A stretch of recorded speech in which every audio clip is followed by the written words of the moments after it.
Truly an extraordinary day here in Washington, punctuated by a chorus of not me's coming from the most senior Trump administration officials, including members of the cabinet, including the vice president of the United States. There you see some of them. They are publicly having to declare that they didn't write a very damaging op-ed article in the New York Times about an active resistance to President Trump from inside his own administration.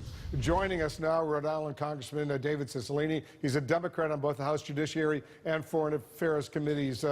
Congressman, thanks so much for joining us. My pleasure. Good to be with you. So on Twitter, you wrote this: "Dear anonymous senior official in the Trump administration, thank you for your words. They would be much more powerful if you came out and identified yourself. I promise there are millions of Americans who will hold you up as a hero." So tell us why you think it would be more powerful, more advantageous to the country if this senior official came out, announced it was me, was immediately fired by the president, as opposed to staying inside the government and trying to protect the American people from what this official regards as disastrous decisions and awful behavior by the president.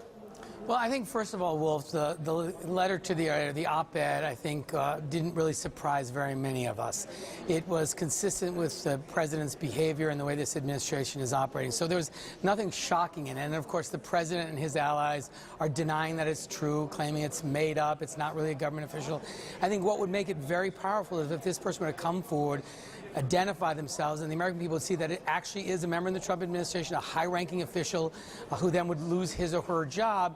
I think it would give tremendous credibility to those observations, and presumably that would have some effect, because I think the president relies on the constant denial that there is chaos in the White House. He says it's a finely tuned machine, and this would be an opportunity for someone who's worked in the White House at a high level, shared very important observations, to identify, to have the courage to say, you know, it's me, and this is important for our country. We can't have our country operate with a bunch of people secretly trying to mitigate the damage the president is causing. We need to shine a light on it in a real way, let the American people see it, and then elect people who are going to hold this administration accountable. But I think it would go a long way to piercing the president's claim that all this is made up and some big conspiracy, but not actual people working in the White House who are making these observations. So I really hope the person who wrote that is reflecting on it and will come forward and identify himself or herself.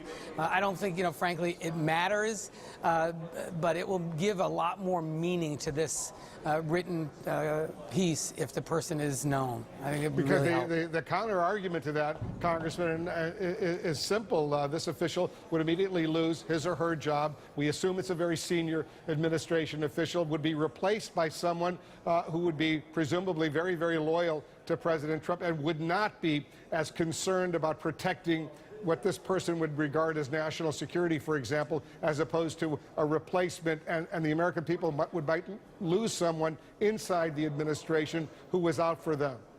Yeah, but the hope is that if this person comes forward, it might begin to persuade my Republican colleagues to actually do what they're required to do under our Constitution, meaningful oversight. It might cause people to vote for elected officials in the midterms that are committed to responsible oversight. So there are other benefits that will come from this. And I think the other thing is the writer of this made it clear that he or she is part of a group of people within the administration that are attempting to protect the country from the worst reckless behavior of this president. Presumably there are others who will continue to do that, but that's not the way our democracy is supposed to work. We elect people. They ought to be allowed to assemble their teams that reflect their own priorities, and kind of relying on people to remain secret in the White House to protect us from our own president is really not the way it's supposed to work. I think shining light on this, having this official identifying himself or herself, and then hopefully that's going to cause a series of other things like real oversight, like the election of the right people in the midterms, and a number of other things that will have a much more significant benefit for our democracy than this one single person within the administration.